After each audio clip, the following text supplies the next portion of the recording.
এদের আসলে লজ্জা শরম নাই, চেয়ে চেয়ে ভিক্ষা করে কেক নিয়ে হচ্ছে এরা বার্থডে সেলিব্রেট করে। কি বলবো ভাই, এটাকে ডিজিটাল ভিক্ষা বলে। এভাবে কেক চেয়ে নিয়ে কেউ বার্থডে সেলিব্রেট করে? দরকার কি ভাই ফ্রিতে কেক নিয়ে বার্থডে সেলিব্রেট করার? না মানে এই যে উম্মির বার্থডে সেলিব্রেট করলো, ও হচ্ছে 1.5 লাখ টাকা দিয়ে হল ভাড়া করেছে। এতে প্রতিজনে হচ্ছে 1100 টাকা করে বিল পে করতে পেরেছে। 100 মানুষের আয়োজন করতে পেরেছে, বাট বেচারি না 3000 টাকা দিয়ে একটা কেক কিনতে পারে না। ব্যাপারটা কেমন না যে আসলে এত কিছু করে কেকটা হচ্ছে এভাবে ডিজিটাল ভাবে চেয়ে নিল। যাই হোক, এখন আসি আসল কথা। এবার ভেবেছিলাম যে বার্থডে ব্লগটা আমি হচ্ছে সুন্দর করে সুন্দরভাবে আপলোড করব, সুন্দরভাবে ভয়েস দিয়ে। বাট বার্থডে 3-4 দিন আগে থেকে আমার মাথাটা একদম গরম হয়ে আছে। কিছু আপুদের তো আমি কমেন্টে গিয়ে হচ্ছে একদম নাগামরিচ দিয়ে এসেছি কমেন্ট, মানে তাদের পোস্টে। আসলে দিশার মার উচিত কথা বলে, তো ওই জন্য দিশার মার কথা কেউ পছন্দ করে না। আমরা যারা কন্টেন্ট ক্রিয়েটর আছি, ব্লগার আছি, তারা যদি লাইক আমি দিশার মা, আমি যদি এখন একটা পোস্ট করি যে আমার কালকে একটা কেক লাগবে, বিলিভ ইট অর নট, আমাকে 1000 পেজ নক দিবে। 1000 পেজ নক দিবে যে আপু আমি আপনাকে কেক দিতে চাই, আমি আপনাকে কেক ফ্রিতে বাসায় পাঠিয়ে দিতে চাই। এমনও হতে পারে যারা হচ্ছে আমার পরিচিত, তারা দেখবো যে সকালবেলায় আমার বাসা নিচে কেক নিয়ে দাঁড়িয়ে আছে, যারা হচ্ছে কেক অনার, কেকের বিজনেস করে, যারা আমার বাসার অ্যাড্রেস জানে, যাদের থেকে আমি রেগুলার কেক নেই। শুধু আমি না, এরকম যারা ইনফ্লুয়েন্সার ব্লগার আছে সবাইকেই দিবে। আমরা হচ্ছে একে অন্যের পরিপূরক। একজন ইনফ্লুয়েন্সার ব্লগার এবং একজন বিজনেস ওনার, দুজনের মাঝে সুন্দর একটা সম্পর্ক থাকলেই দুজনেই বেনিফিটেড হয়। আমরা আপনার পণ্যের প্রচার করব, আপনি সেল করবেন, আপনি লাভবান হবেন, আমি নিজেও লাভবান হব। এখন আসি কেক ইস্যু নিয়ে। আমরা যারা ইনফ্লুয়েন্সার ব্লগার আছি, লাইক আমার কথাই ধরেন, আমাদেরকে হচ্ছে প্রচুর কেক প্রমোশন আসে, এন্ড কেক হচ্ছে ম্যাক্সিমামই হচ্ছে নিউ বিজনেস ওনার, লাইক অনেক স্টুডেন্ট আপুরা আছে যারা হচ্ছে পড়াশোনার পাশাপাশি হচ্ছে কেকের বিজনেস করে। কারণ হচ্ছে পুঁজি কম নিয়ে হচ্ছে এই বিজনেসটা স্টার্ট করা যায়। সেক্ষেত্রে দেখা যায় অনেক আপুরা আমাদেরকে নক করে যে আপু আমাদেরকে ফ্রিতে কেক প্রমোশন করে দেয়, আমরা আপনাদেরকে কেক পাঠাতে চাই প্লিজ আপু। আমাদেরকে অনেক রিকোয়েস্ট করা হয়। আমাদের যেটা হয়, আমরা তো সব সময় হচ্ছে ফ্রিতে প্রমোশন করতে পারি না, এটা আপনারাও জানেন। সবাই সবকিছু তো ফ্রিতে প্রমোশন করা যাবে না, আমাদের দিকটা তো দেখতে হবে, তাই না? সেই জন্য আমরা যেটা করি, যতটুকু পারি হচ্ছে আমরা করে দিই। আর বাকি আপুদেরকে আমরা বলি, সেটা আমরা বলি না, আপুদেরই রিকোয়েস্ট থাকে যে আপু কোনো প্রোগ্রাম হলে প্লিজ আমাদেরকে জানাবেন, আমরা আপনার বাসায় কেক পাঠিয়ে দিব। তখন হয় কি, যখন আমাদের কোনো প্রোগ্রাম থাকে, এত মেসেজ আসে, আসলে এত মেসেজ খুঁজে বের করাটা পসিবল হয় না। যখন আমাদের কোনো প্রোগ্রাম থাকে তখন আমরা হচ্ছে পোস্ট আকারে দিই যে হচ্ছে কেউ যদি কেক দিতে চান তাহলে ইনবক্সে নক করে। তার একটাই কারণ হচ্ছে যে প্রচুর পরিমাণ মেসেজ আসে প্রমোশনের জন্য, মেসেজগুলো পিছনে পড়ে। এই পোস্ট নিয়ে দেখলাম বিভিন্ন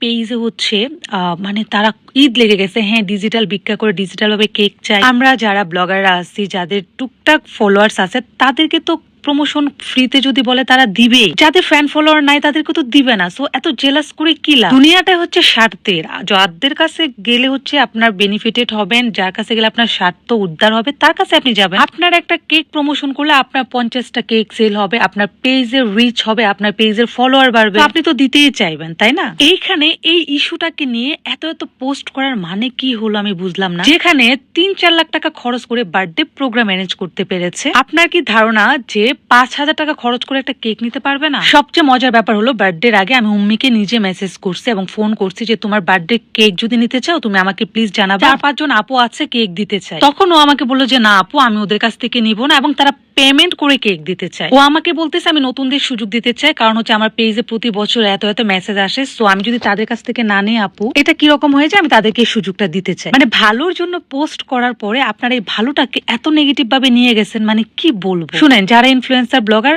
অনেকে আছে অনেক ধরনের, বাট যাদের মিনিমাম একটা স্ট্যান্ডার্ড আছে, তাদের প্রোফাইলটা ঘুরবেন, তাকে দেখবেন, তার কোয়ালিফিকেশন দেখবেন, তার লেভেল দেখবেন, দেখে দেন কমেন্ট করবেন, দেন তাকে জাজ করবেন। বাংলাদেশের যত ইনফ্লুয়েন্সার ব্লগার আছে সবাই মোটামুটি ভালো পর্যায়ে আছে। মানে যাতা আমি একটা পোস্ট করতে পারলাম, যাকে তাকে নিয়ে পোস্ট করে ফেললাম, নিজের কোয়ালিফিকেশন কি, নিজের যোগ্যতা কি সেটা দেখেন না। যে আপু উম্মিকে নিয়ে পোস্ট করেছেন তার কোয়ালিফিকেশন কি আমি জানতে চাই। এবং অনেকের ধারণা যে বার্থডে সেলিব্রেট করে গিফট পাওয়ার জন্য, যেটা আমাকে অনেকেই বলে, যেমন গত বার্থডেতে দিশা অনেকগুলা গোল্ড গিফট পেয়েছে, এটা নিয়ে দেখলাম অনেকের মাথা নষ্ট হয়ে গেছে। ভাই আমার বার্থডেতে খরচ হয়েছে 5 লাখ টাকা, আর যতগুলা গোল্ড উঠছে সবগুলা গোল্ডকে যদি আমি একসাথে করি 1 লাখ কেন 50,000 এটার দাম হবে না। মানে নর্মালি ব্রেসলেটের মতো করে ভিতরে একটুখানি যে স্বর্ণের মানে গোল্ডের একটু আঁচ দিয়ে দিছে, মানে গোল্ড দিয়ে দিছে। বাবারে বাবা, গিফট ইজ গিফট, আমার কাছে গিফট যেটাই দেখ সেটাই। বাট তাদের যে ধারণা গোল্ড দিছে মানে লাখ লাখ টাকা আমার উঠে গেছে, মানে আমি 5 লাখ টাকা খরচ করছি, আমার মনে হয় 50 লাখ টাকা উঠে গেছে। টাকা উঠানোর জন্য, গিফট পাওয়ার জন্য হচ্ছে আমরা প্রোগ্রাম অ্যারেঞ্জ করি। আমরা যেখানে অ্যারেঞ্জ করি প্রোগ্রাম, সেখানে পার পার্সন হচ্ছে 1100 টাকা করে বুফে নেয়। দেন হচ্ছে ওখানে যে আমরা হল রুম নেই, সেই হল রুমের ভাড়া থাকে 1 থেকে 1.5 লাখ টাকা। ওখানে ডিজে প্রোগ্রাম অ্যারেঞ্জ করি, সেখানে আমাদের পেমেন্ট করতে হয়। সব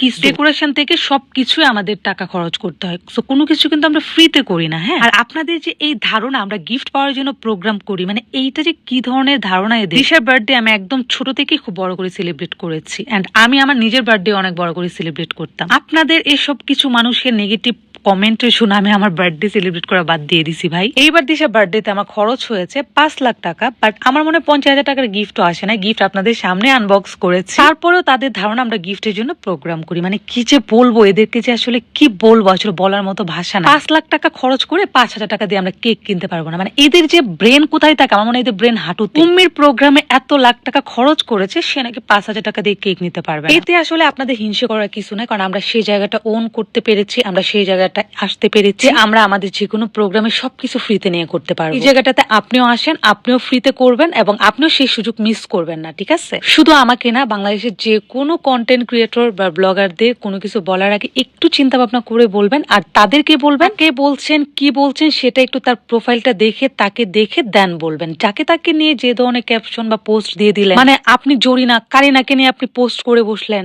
এটা কি যায় বলেন?